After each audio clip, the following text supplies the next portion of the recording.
Hello, my name is Andreina, And my name is Gabriela, and this is Wigs and Candles, a podcast about two sisters and their obsession with period film. Join us on a trip through palaces and manors, balls and tea parties, and a lot of dresses, carriages, and of course, wigs and candles. In this episode, Van Gogh at Eternity's Gate.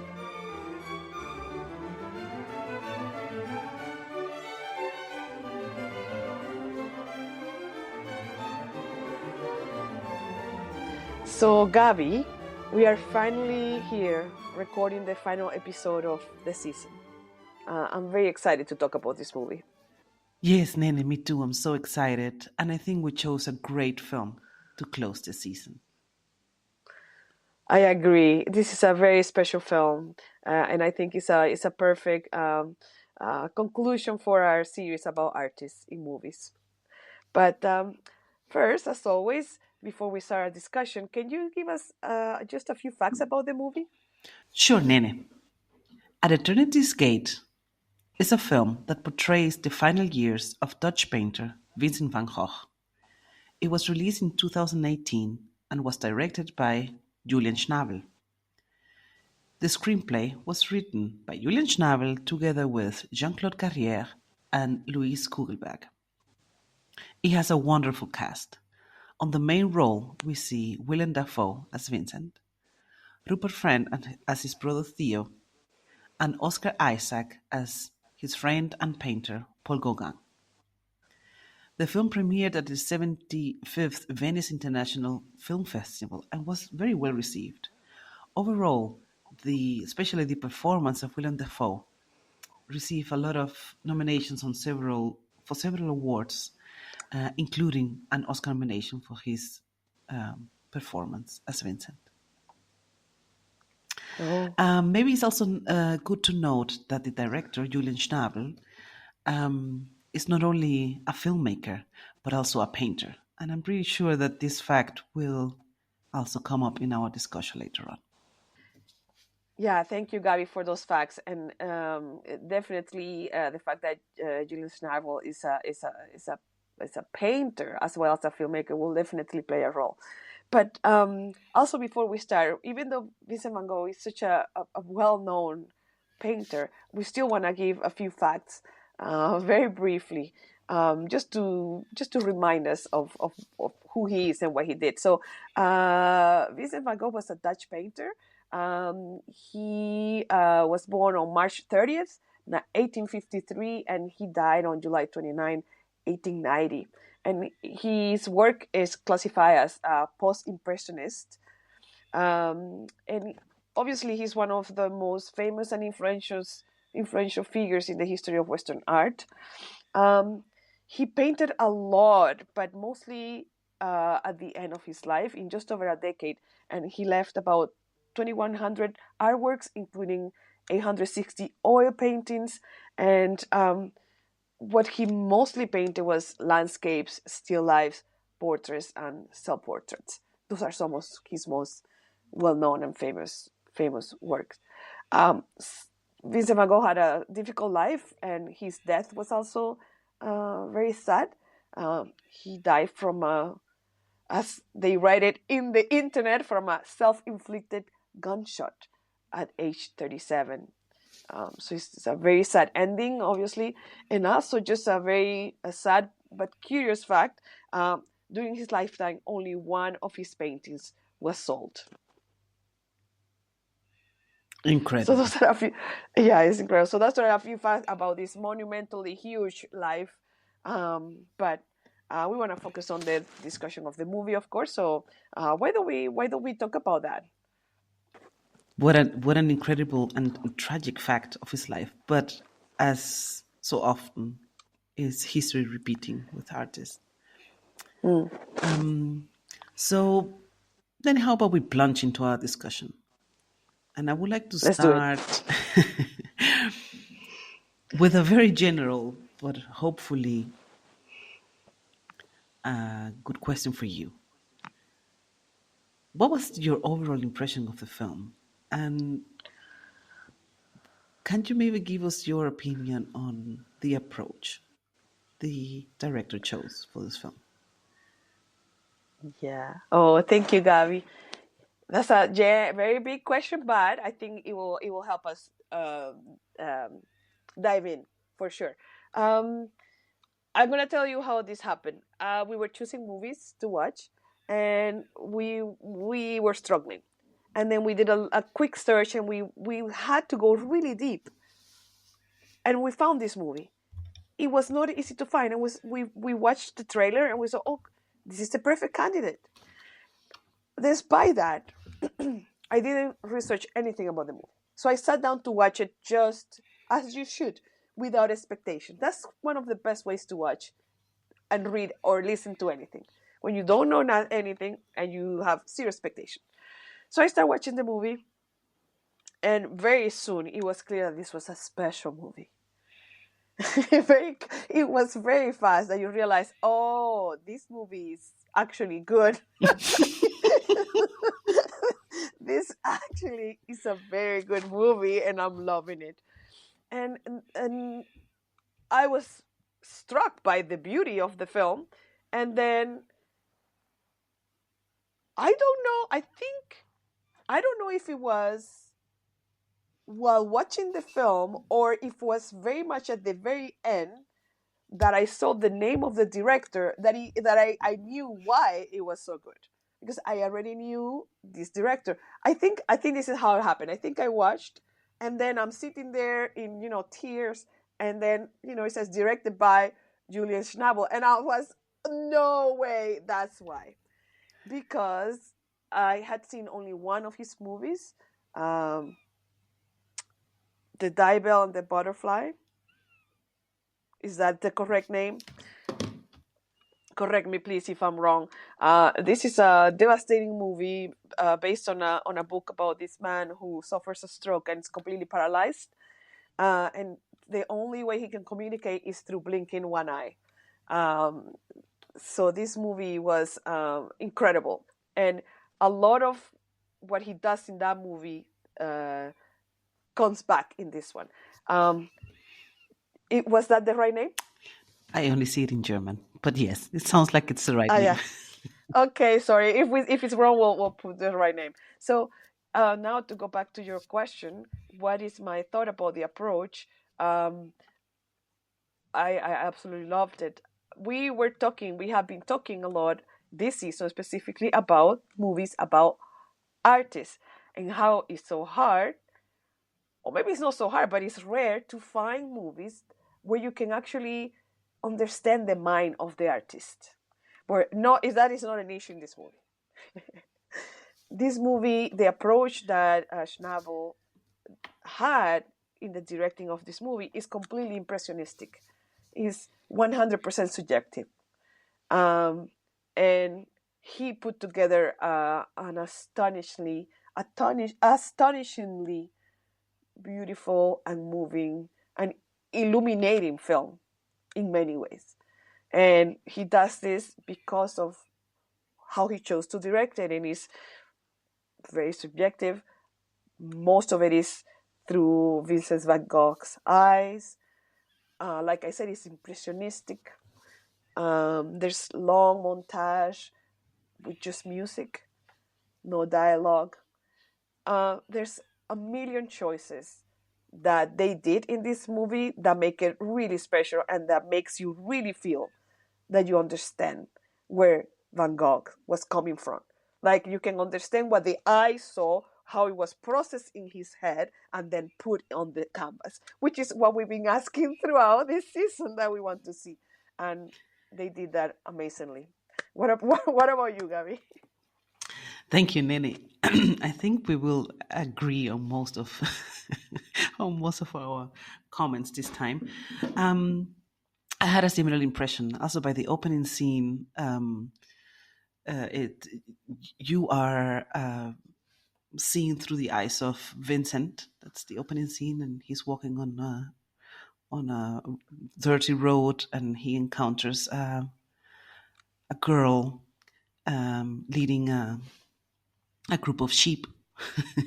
and Yeah, he has a plot. Yeah. short, like he has a short conversation with this woman, and the way they shot this scene with the rays of light, um, kind Yeah, the of the sunlight. sunlight shining on Vincent's view was very beautiful. So I immediately also thought, this is special. This is not. I live in Europe, so my first thought was like, this is not typical Hollywood. This is art house. This Yeah. this looks pretty much like an European style film. Um, I was also impressed by the how they did the camera. How do you call it? The camera itself. The camera shots, The yeah, the camera angles, the shots. Yeah, shots, the shots. the lenses It they was choose. it was kind of very dynamic at the beginning. I was like, okay, this is like very innovative because it's really moving a lot, like as if you are Vincent and you are moving Uh huh. in his body through the Yeah. landscape and through the scene. Um, I do have to admit that at some point it was kind of it made me a little bit dizzy, but my first impression was that it was very innovative and that it was exactly what you mentioned. It was really giving you the opportunity to immerse yourself in his shoes and get a glimpse of how he must have been to see what he saw. So I agree. The approach they took to make this film is completely different from others that we have talked about until now. Hmm. It was not biographical. That was not the main No. intention. And it was clear that I've seen some interviews with the directors, screenwriters, and cast, and it was clear also how they describe it that they wanted to portray him as an artist and that the milestones of his life were secondary. They didn't have a priority, Mm. and they absolutely achieved this. They do, of course, show some with the knowledge we as general public have of Vincent van Gogh's life.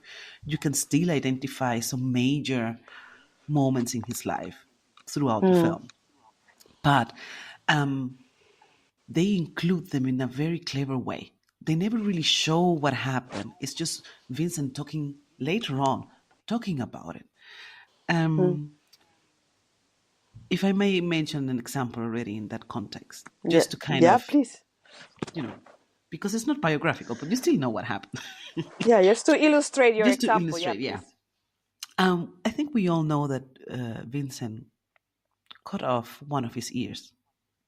At Mm. some moment in life, he was having some issues, and that led him to make that decision. So we all know this. So how did they portray this in the film? They don't show this happening. They No. just show him later on talking to a doctor, and the doctor asking how did this happen, what were you thinking, and it was a beautiful scene. It was a beautiful scene. Oh. It's a close up of Vincent, or the actor Willem Dafoe, and he has his head wrapped on these bandages covering his head and his ear. It looks like a self-portrait, actually. Yeah. I wanna cry actually. Oh my gosh. And the entire conversation he has with the doctor is also not really about how he cut off his ear. It's about his motivation as an artist. It's about how and why he paints and Ah. what he thinks when he wants to paint. So it is brilliant. It is really brilliant. You know what happened, but this is not on focus. It's completely Yeah. secondary. And I think this Yeah. is maybe one of the biggest achievements of this film. And we will certainly find a few more along our discussion. Wow.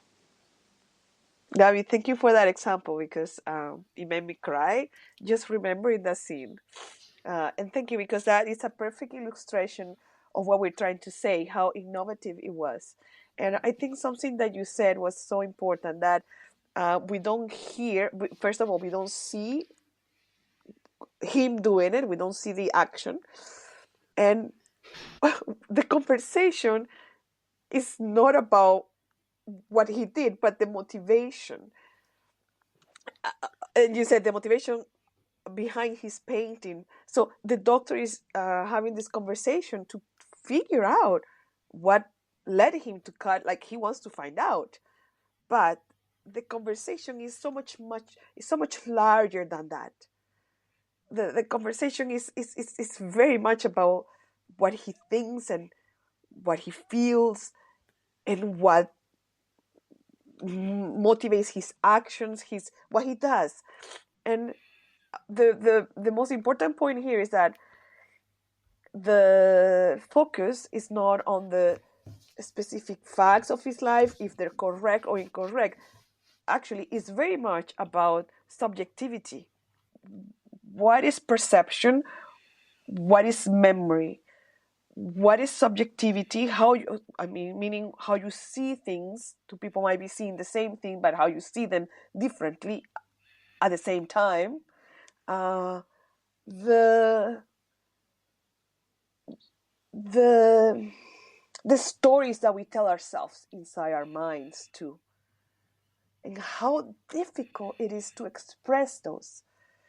I think that scene that you just described shows that how there are certain concepts or ideas, emotions that are so complex, so unique, so indescribable that it's extremely difficult to verbalize them, to express them in a way that the other person will understand. And I think this is an important point about Van Gogh, because in the end, he wanted to communicate through his painting. This is not a person who wanted to be an obscure person who, who get whatever, whoever gets it, gets it. No. The point is to transmit, and he says it throughout. I want to make people feel alive. I want them to understand life when they see my painting. So I think it's about that too, about the idea of how truly difficult it is to communicate with each other. We are entire worlds unto ourselves. And sometimes these very complex ideas and concepts and emotions, they get lost in translation. And I think that conversation is about that. And the movie overall is about that. It's a magnificent film. Anyway, I cry. Thank you, Nene. But if we causes such reactions on you, I think it's a very good merit to the film, because Yeah. it achieves its goal. I absolutely agree. They certainly used such moments throughout the film to give Vincent kind of the chance to convey his ideas. It's Yeah. not that they just film him painting and whatever and thinking alone, but they included such moments throughout the storyline to give him the space to open his mind and express his view on life and his perspective and his motivation as a painter. And yeah, I think, yeah, there are a lot of also dialogues between Vincent and Paul Gauguin. We will certainly get to talk Yes. about Paul Gauguin. And those dialogues between two artists are also incredibly interesting, Yeah. because you also get a glimpse of how their minds work. Paul Gauguin had a completely different approach to art and to his work than Yeah. Vincent, and also another attitude towards life. And it was very Yeah. fascinating how they chose also those moments when both artists are interacting or both actors are interacting, to kind of give them the space to show their perspective correspondingly. Yeah. Yeah. And how, yeah, what you mentioned, every mind is a world of its own. And even though the thing we are looking at is per se just one thing, we are looking Yeah. at it and we are seeing two different things. And this is Mm. something that they continuously talk about throughout the film. Yeah. Yeah, thank you for mentioning, Xavi. Thank you for mentioning those conversations because um, the script is magnificent because, and also I think what you will talk about is most the performance is so natural. These conversations that can be very complex and very philosophical. Um, these two actors, the chemistry between William Dafoe and Oscar Isaac as the two, as Gauguin and Van Gogh, is brilliant. You can see how different they were, but still how they were united by their being artists. It's like the curiosity of the artist was present in both of them, and even though they're completely disagreed, the quest was artistry. The quest is not if I see it this way or if I see it this way. The quest, the conversation is about the act of painting, what it means, and what we're doing with it. It is brilliant. One thing that made me think about, and I didn't do much research at all about the movie, but Vincent's and letters with his brothers are very well known. It's not something I have read, even though so many people have recommended it to me. Um, and I keep thinking that the script probably had a lot of material to draw from because I'm sure Vincent and Theo talk about art quite a bit and the correspondence with Gauguin. So that I'm imagining that's what that is coming from. So it's very rich, very detailed, and you get it. And you get it. It's to the point. It's really well done. Nene, thank you for mentioning Theo as his brother, because I think that I would like Yeah. to throw in already one comment about the actor and his performance. So Yeah. Theo Van Gogh was actually Vincent's younger brother, and he was a gallerist, and he was a businessman after all, and he could support Vincent financially, and they had a very, very, very beautiful, loving bond as brothers, as siblings, and Yeah. he supported Vincent throughout his life, not only financially but also as a brother and in all stages that Vincent went through. So this role is played by Rupert Friend. So Rupert Friend, I know him from one beautiful film with Queen Victoria, I think. I have to check Oh this. yes, that's right. Yes, He was so I think beautiful. so. Yes, I might have to check up on this. But I really like him as an actor. And I was so, so touched by his performance as Theo. I think there was no one who could Mm, have done this so well as he did. The chemistry between the two of them, between Rupert and William Dafoe, was perfectly on point. yeah.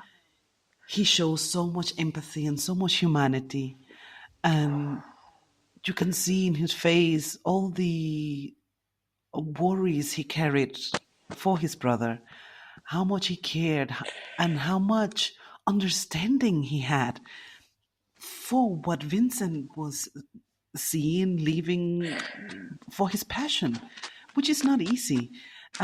Just in the episode we just recorded or we released before, we talked about Camille Claudel and the Yeah. relationship she had with her brother. And even though her brother might have loved her a lot, he didn't get her. He didn't Mm, get her as a woman and as an artist.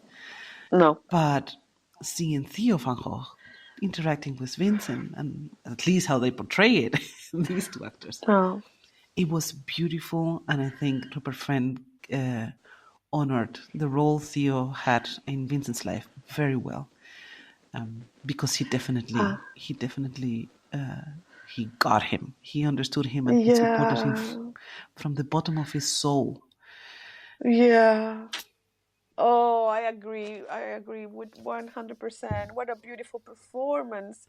Yeah, the humanity, the empathy, the kindness, the sweetness, the love. The love The love. You can see the love that he had for his brother, and the admiration, admiration, also the admiration. admiration.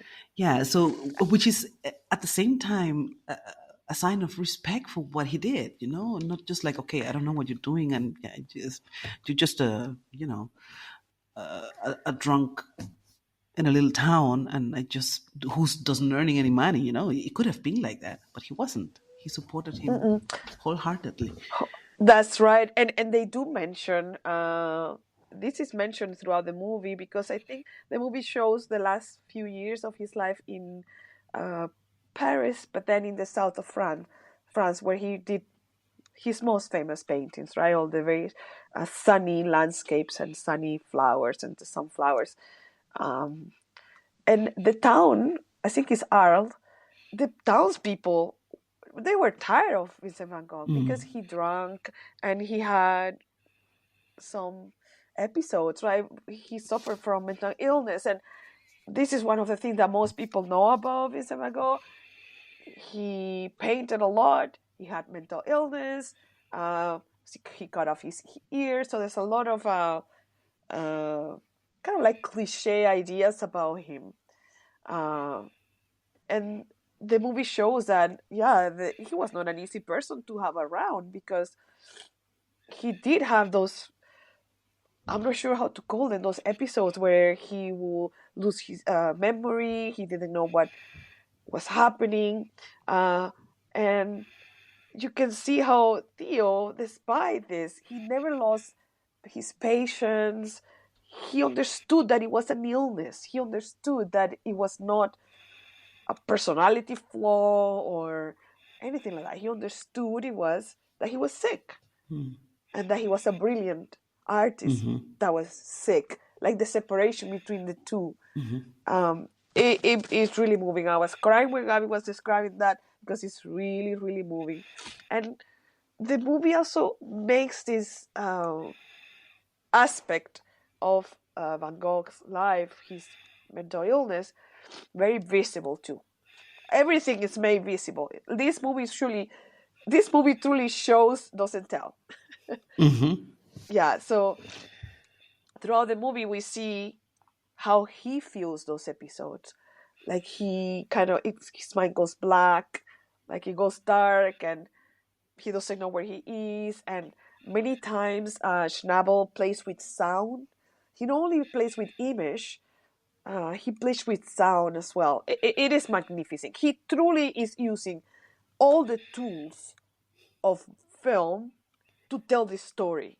It is not flat in any way.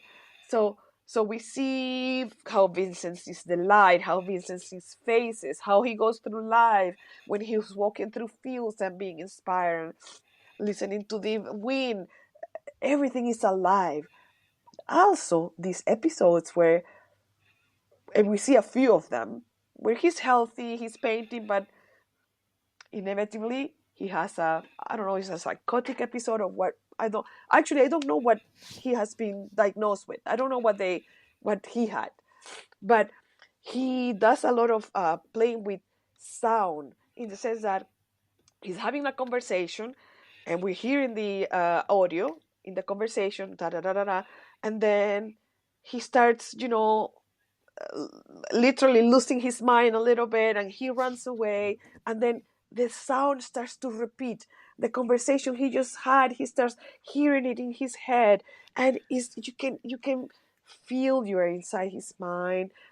You know how you're tortured by certain thoughts or memories sometimes that they come back and they Hmm. come back and they come back. The Schnabel and his team did this in a beautiful way, brilliant way. And one thing that is amazing about this movie is that it's not confusing at all. Hmm. Despite the movie being pretty much from Vincent's point of view, he's an unreliable narrator, Hmm. obviously, because we can't trust, but somehow we do, because he's a pure. I mean, he's also showing us how pure he is, how pure he goes through life, and also how rational he is about art, how rational he is about his ideas about art. This is a movie that respects the idea of art and philosophy. So even though it could feel confusing, it's not. The movie, you completely understand it. It's edited perfectly. as well, because to do these effects with when he plays with the sound and he plays with the light at the same time, it could be really dislocating, but it's not. Yeah, and this is very interesting that you bring this up because, as I said, I watched some interviews and Schnabel explains that he and his co-screenwriter that they had the idea while visiting a museum. They went to a museum, I think it was Musée d'Orsay, and they saw some paintings of Van Gogh, and then they had the idea. And when they sat down to discuss how they would do the film, they said, we want to do it as you go into a museum or an art gallery and you get an impression of the artist. So you Ooh, don't walk chronologically through someone. You just get you get an overall impression. And I said, let's get this feeling of your what did you see overall? Which picture did uh-huh, you uh-huh. get overall of the artist? And that's what we want to portray. We Wow. don't want to do anything Wow. linearly, chronologically. And I think it's beautiful that you had the right impression because that Yeah. was their intention. Wow. That how they edited, you get a very good view, and you're not really feeling did this happen before or after, but it doesn't matter. Mm. It doesn't matter because they made it so well that it's not confusing you.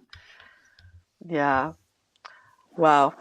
I it's clear that we love this movie. It was very special, and because I want to, I guess, kind of move us forward in the discussion. I just want to bring up a couple things that were very important for me, and I'm gonna try not to cry.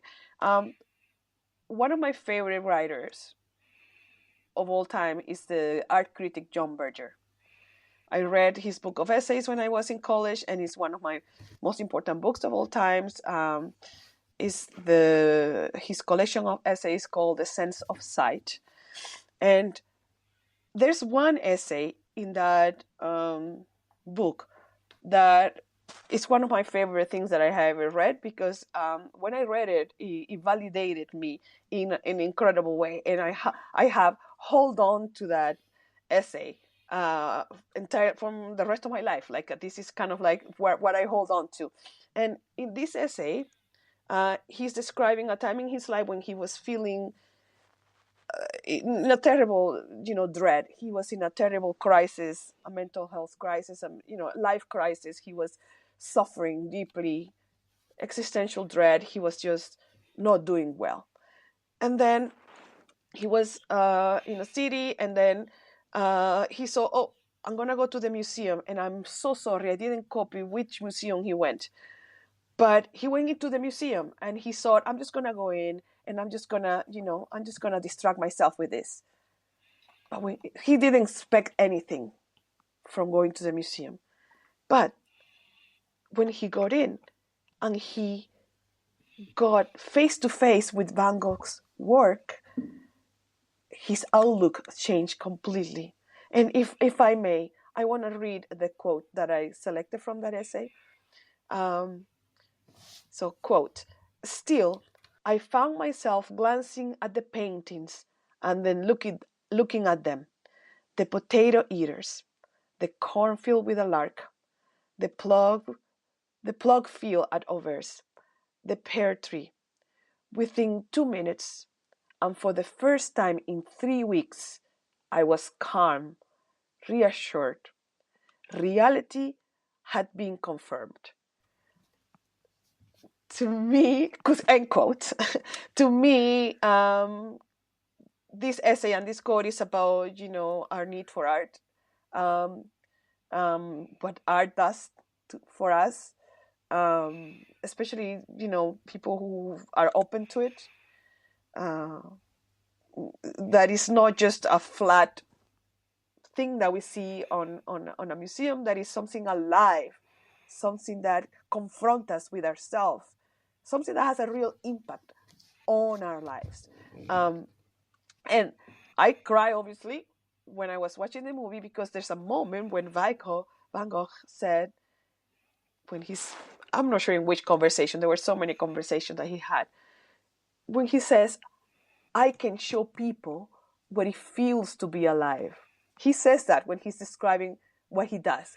And of course, that's when I was crying so much because, my goodness, this is what Berger's quote says. And that's exactly what he achieved. When you see a Van Gogh in person, I mean, we could talk about, this episode could go on and on and on, but this is exactly what you feel. This is not flat in any way, and I'm using the descriptor, the adjective flat. I'm not sure why. I'm not sure why I'm keep using flat, but Van Gogh's painting is anything but. Thank you for letting me bring up my favorite book and my favorite quote. It's very fitting. It's very fitting. And I think two things that you mentioned. He had a very pure soul, and they make it. They highlight this throughout the film.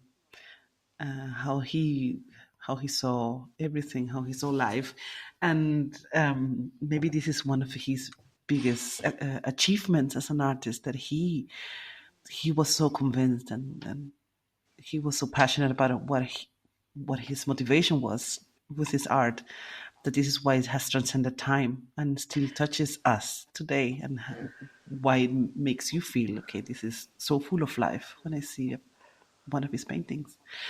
And I think Yeah.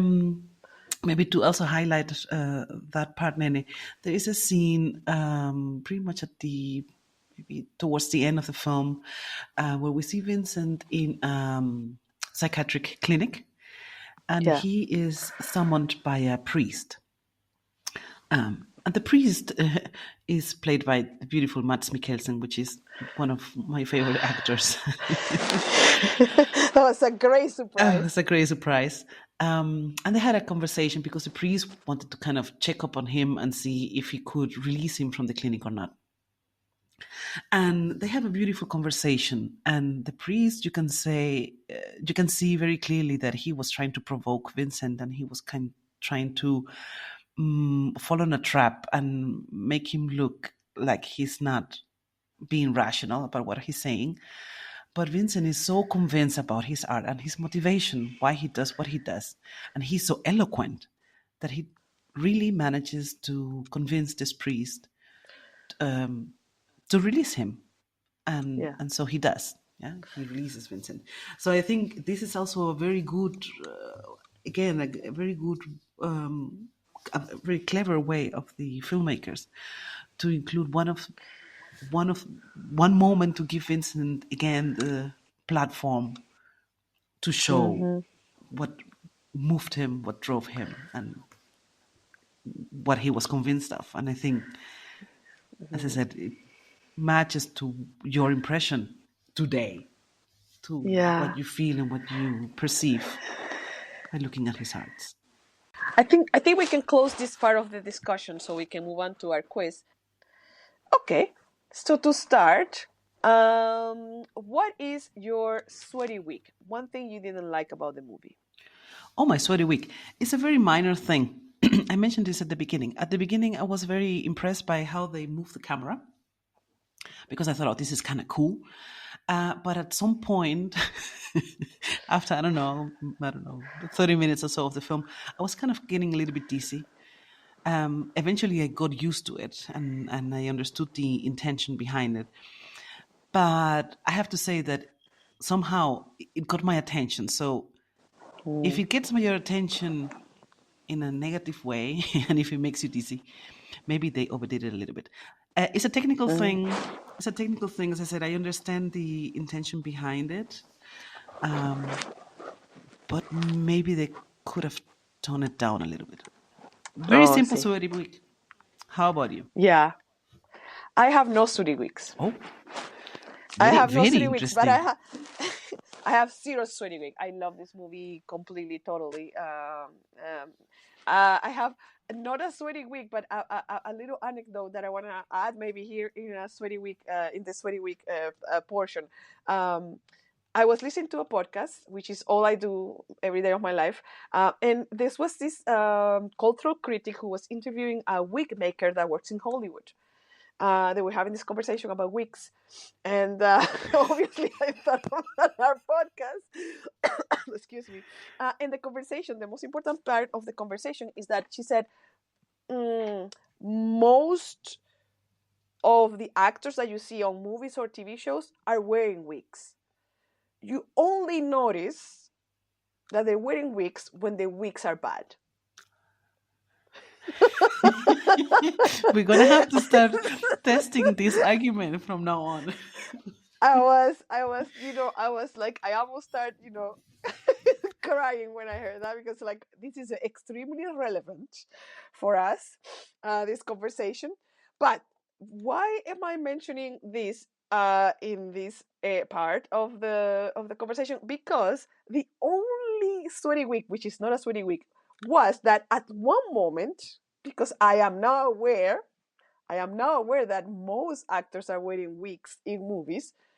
Is that there was this scene between Van Gogh and Paul Gauguin. They're talking, and Oscar Isaac is obviously sublime in every sense. And actually, his costumes were amazing, everything. And his hair was perfect, but there was this one moment, because of this conversation, that I look at his hair and say, that has to be a wig. No way. I didn't pick that up.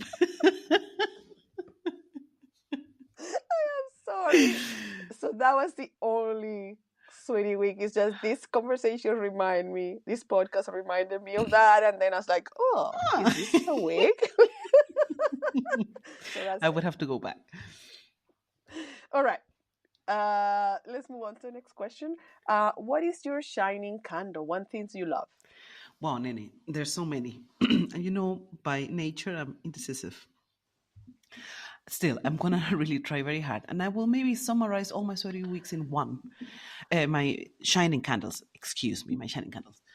I would say this movie is brilliant, but the performances are incredible.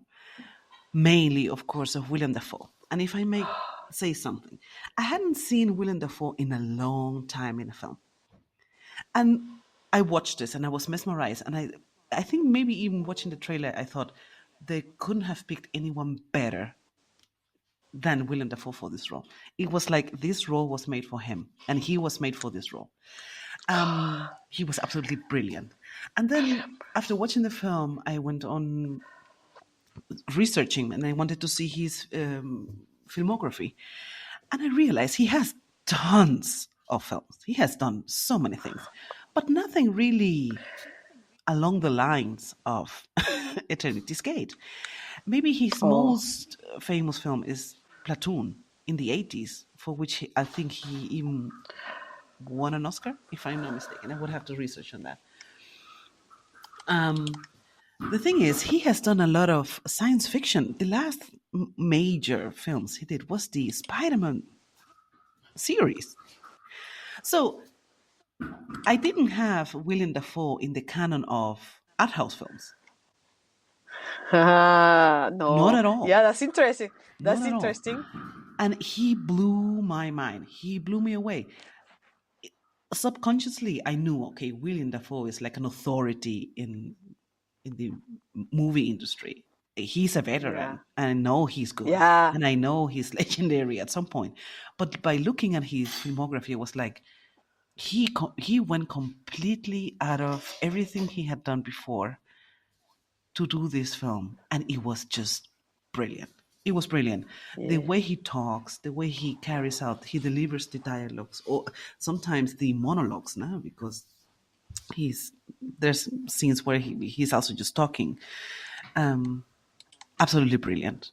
Absolutely brilliant. There's like, I really wonder what happened the year he was nominated for the Oscars. What was there that year that took away that award from him? Because for me it was absolutely brilliant. Also along the lines, Oscar Isaac. My gosh. I love Oscar Isaac, even though I have to say that I have seen also very few things with him. But I also think he did it so well. They were both so good every scene with Willem Dafoe and Oscar Isaac in this film is a jewel. Is a jewel. Because these two Mm-hmm. artists, as I mentioned before, they couldn't have been more different in their attitude and their view of life. Paul Gauguin, he's kind of a controversial Question. character. He is very Yeah, yeah, questionable in many things, and yeah. he did a lot of questionable things in his life. Um, Mm-hmm. and he's Mm-hmm. the maybe one of the most typical examples of the discussion: can you separate the arts from the art? Oh yeah, yeah, yeah, yeah, yeah. And and I think Oscar Isaac captured that essence very well. This slight arrogance and this slight rebellious touch of Gauguin, and how he thought so much of himself, Mm-hmm. but still being an artist to the core, through and through. Yeah, yeah, So yeah. my shining candles are the performances of the three main characters. I would have to include Robert Friend as well, because Theo was absolutely endearing.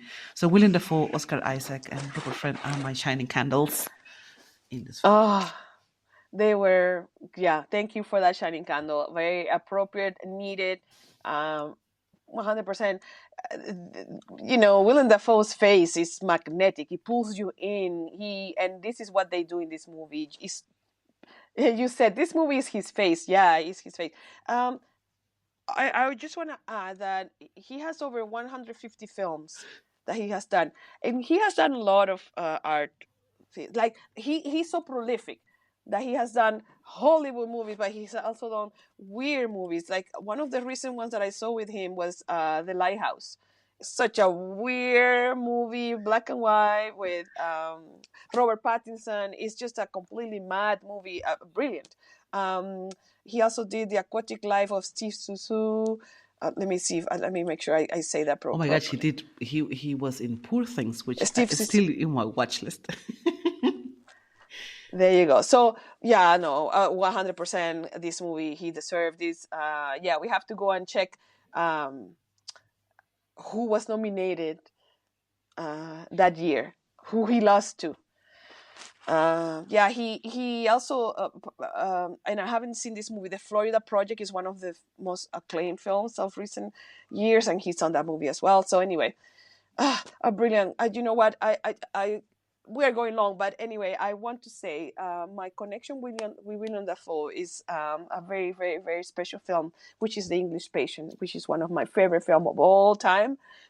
Which this is a weird movie that people either love or hate, and I watched it when I was very young, and he plays the thief in The English Patient, and of course, I knew him from before, but that was the role that I got so attached to because he's in that movie that I adore with Juliette Binoche, obviously. I agree with you 200%, because I also loved that film, and I also loved him in that film. I, Uh, anyway, let's move on no, to no, the no. rest We of cannot the. move on. You have to tell me, what is your shining candle? Oh my God. My shining candle. Uh, I didn't do the homework. I guess one of the greatest pleasures of the movie, which could be a shining candle, is that we see very famous paintings being painted. The famous boots, we see that, and and on the other hand, we see famous paintings being recreated in the imagery of the movie. Like one of his most famous self-portrait is the one where he had already cut off his ear and he has this bandage around his head. We don't see this painting, but we see him, and it's the way they shot this, the light, the background, everything. It's like you're looking at the painting come alive. Brilliant. A shining candle that will shine forever. Yes, and now I think we have to add something. Now that you have brought this up, I think your shining candle is the entire approach of him as an artist, how they conveyed his philosophy as an artist, and so on. Why did they also achieve that? Maybe one factor that helped on achieving this. We mentioned at the beginning of our introduction Julian Schnabel as a filmmaker. He's also an Yeah, artist and a painter, and this definitely exactly. helped.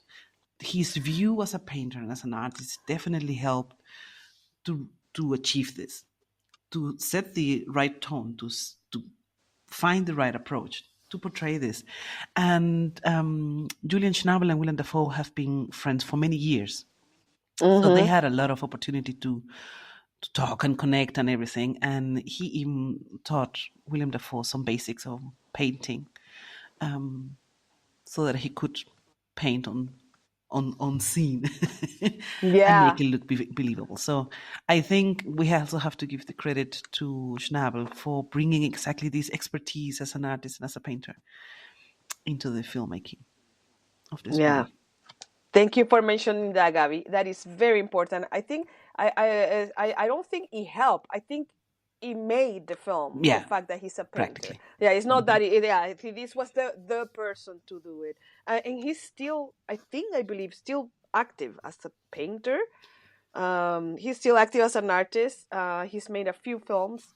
Um, his first film was about an artist. His first film was a movie about basket. So um, he truly, because he has the mind of a painter, because he is one that was like he had the language. He Yes, had the the language. but Hmm. but the amazing thing is that he also had, this is amazing. He also had the filmmaking language to make it happen, because you might have the language, but he's so skilled, he's so talented, he's so amazing, this artist, this man, this filmmaker, that he has the skills as a filmmaker to recreate this. Yes. um yes, So okay. he brought both worlds very well together. Together, exactly. Okay, next question. A stolen costume or prop? What piece of clothing would you like, or prop would you like to keep? Well, babe, Nene. Okay, we are talking about Vincent Van Gogh here in this film. Give me a painting. Give it to me. Give it to me. Um, I love portraits. I love Yeah, portraits more than landscapes.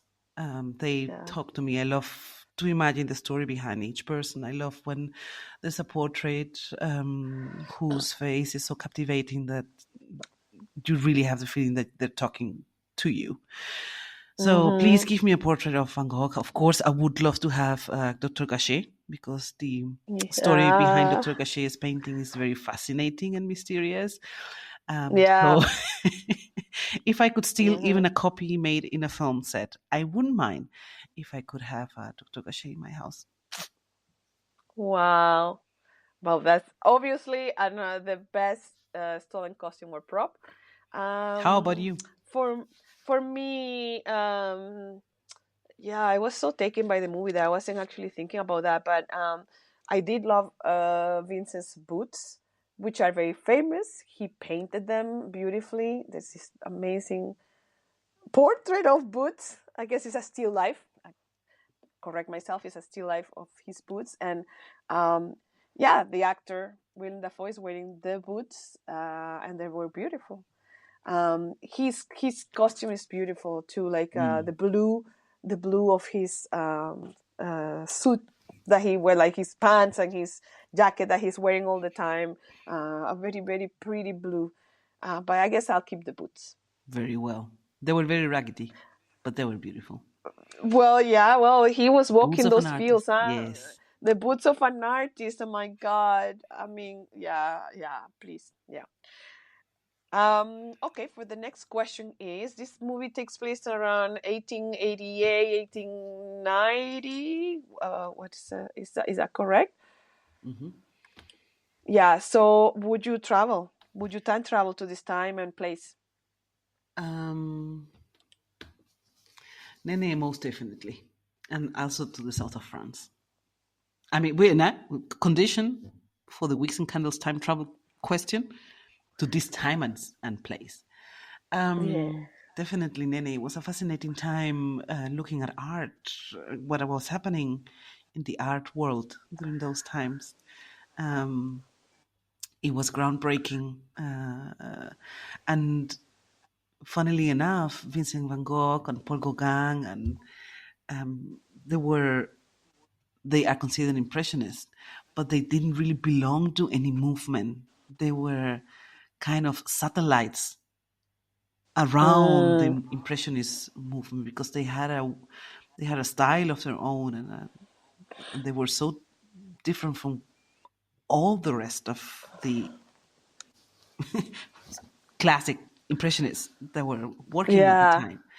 Um, so for the art world, this was a fascinating time, and I guess I would have loved to. I guess I would love to go back in time and take a look at Paris and the south of France and what was happening Oh, around there and see some of the artists yeah. doing their magic. Imagine. Yeah. Yeah. Imagine being alive then. Yeah. Yeah. To see it, to go to the museums and see these things To at the the exhibits. salons. Wow. To the salons. Yes, that's right. Um, for me, this movie is so beautiful. It's so sunny. It's a sunny movie. It's such a beautiful sunny film. It never felt it never felt sad. It never felt somber. Even though his life was tough, we were seeing the world that he saw, which is nature and sunlight. And there's a couple quotes. They ask him, "What do you paint?" And he says, "Sunlight." But also, there's another quote where he says, he painted a lot in nature, and they show him doing that. And of course, it's part of the period when finally painters could go out because paint has been the painting tubes were invented, so painters could go out and paint outside. And what he said, God is nature, and nature is beauty. So this movie it shows you a world that is full of love and beauty, full of artistic, full of the artist breath, the essence, like the soul. I don't know. There's the spark of life. You feel it, so it makes it very appealing. Even though I know it's a terrible time for women and for poor people and stuff. Yeah, I want to go. It was a beautiful world. At least I guess the world that he created. Anyway, Very good. We go uh, together yeah, to we the can south of go. We France. can go to the south of Impressionistic south France. of France, yes. Yeah, I have to add an asterisk. Vincent Van Gogh had a severe mental illness. He suffered throughout his life, and there are scenes of this movie that happening Mm. like a psychiatric hospital, and I was struck by the fact that we have watched study or watch the movies and talk about the movies of two artists who ended up in psychiatric hospitals, and that really saddened me. And despite everything I just said about being very sunny and beautiful, a beautiful world, there is that aspect too, that is there lurking in the reality of uh, being mentally ill or having a mental illness at that time was, obviously it's not fun today, but it was even more dangerous at that time because you could be the treatment. There were no treatments. Vincent Van Gogh was put in a straight jacket, like we see him in this, walking with this straight jacket Mm. uh, to hold him. So yeah, I'm not trying to say that Everything this was didn't perfect. exist. Yeah. It was no, it was not a good time if you were suffering from something like this. Very well. Anyway, very well. So I guess should we even bother giving a rating to this movie? Yes, of course. Anyways, from 1 to 10, it's from 1 to 10. How many shining candles you give? Ah, Nene, this is an easy one. I'm going to give it a 10. It was unforgettable. It combines both of best worlds for me. It's art and great cinema, great cinema making. It's certainly a film that I will at least mentally go back to often. It opened a lot of windows for me in how things can be done, how stories can be told, um, Mm. and yeah, the beauty of achieving something so subtle, which is going into an artist's mind, which is not an easy thing. Oh, I think it's really remarkable, and I would recommend this film a lot to many. great, great, Yes, perfect. Another 10 for yes. Wicks and Candles. How about you? We are extremely boring. I hopefully we're not boring in the last few minutes on the podcast, because at this point we're boring. I'm gonna say 10. It's clear, a film I love. It combines everything I love. Obviously, it's a period film, and that is not the most important part of it. It's just depicting life beautifully. It's about art. It's about the soul of the artist, the intent of an artist, the life purpose, the purpose of an artist. It's about philosophy. It's about life. It's about love. It has everything. And again, like you said, it's a beautiful cinema.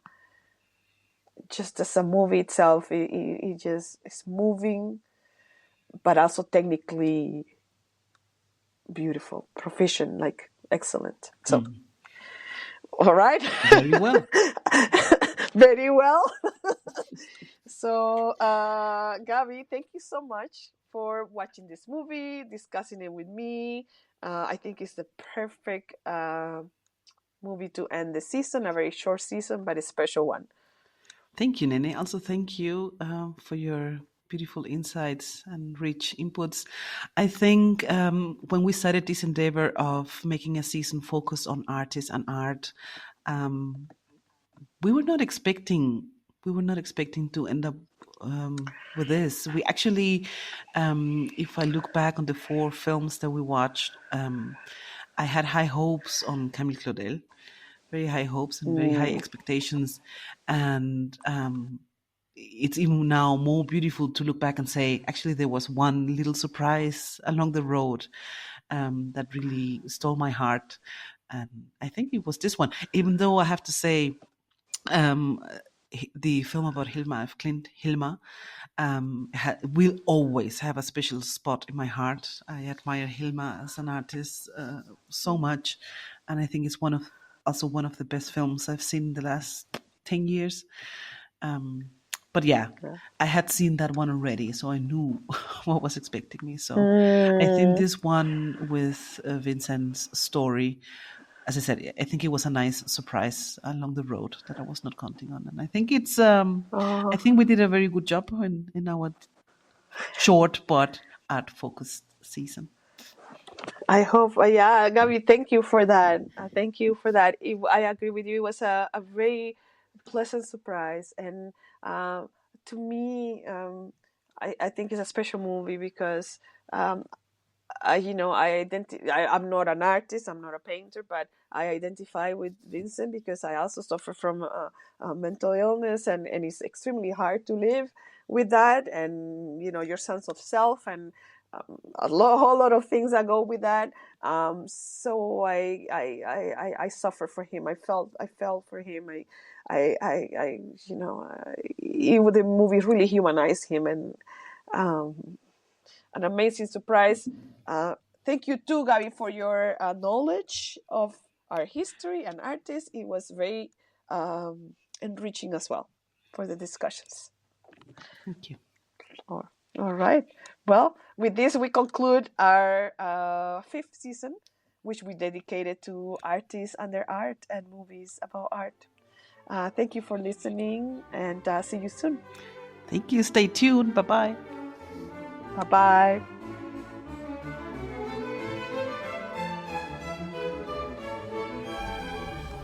Wicks and Candles is written, hosted, and produced by Andreina Romero and Gabriela Norken Romero. The image design is by Pamela Rowling. The podcast theme music is the Concerto for Two Violins in D minor by Johann Sebastian Bach. Wicks and Candles is on Instagram and TikTok at Wicks and Candles. Make sure to follow us and also subscribe to Wicks and Candles on your favorite podcast platform.